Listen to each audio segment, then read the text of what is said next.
Ibigay na kung ano ang makakaya. Yan ay giniit ng ilang senador sa gitna ng mga agam-agam dahil sa laki umano ng isinusulong na aumento sa sahod ng Kamara. Ang ilang grupo ng mga manggagawa may mungkahi naman para maiwasan daw ang pangambang pagkalugi ng mga negosyo, pumayag sa batas ang 200 peso wage hike. Nakatutok si JP Soriano. Namomroblema si Robert na isang minimum wage earner kung paano pagkakasyahin ang kanilang budget lalo't sa 15 pa ang susunod na sahuran. Kaya naman inaabangan daw niya kung ano ang kahihinatnan ng mga panukala para sa aumento sa sahod. Kung 200 pesos legislated wage increase kasi ang ipinasa kamakailan ng Kamara, 100 pesos naman ang nasa bersyon ng Senado. Pagdedebatihan pa ng mga mababatas kung ano ang magiging pinal na halaga.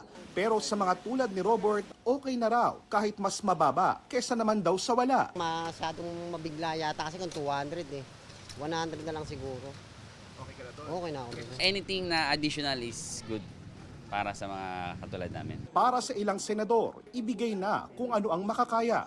Sa akin, kung ano yung sagad na pwedeng ibigay natin sa mga manggagawa, ibigay natin. But also, we have to look into the survival and sustainability. Yung basta kakayanin po ng business sector, kung hanggang saan yung kaya nila. With the rising prices, with the inflation at present, sa tingin ko, kinakailangan na talaga magkaroon ng wage hike.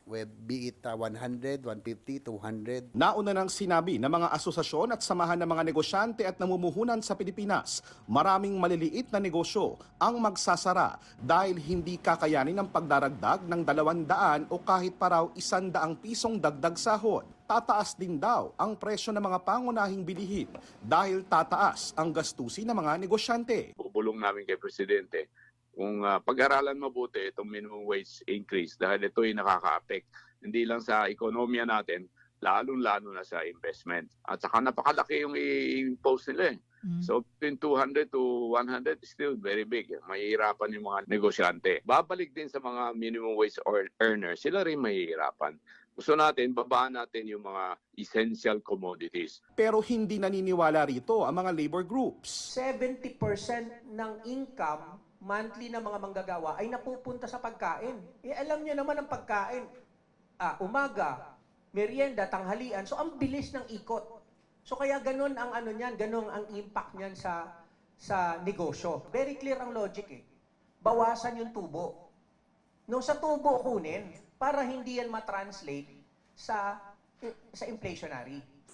Wala pang bagong pahayag ang Malacanang ngayon pero sinabi na nila na pag-aaralan itong mabuti ng Pangulo at isasaalang-alang ang kapakanan ng mga manggagawa habang titignan din ang epekto nito sa ekonomiya.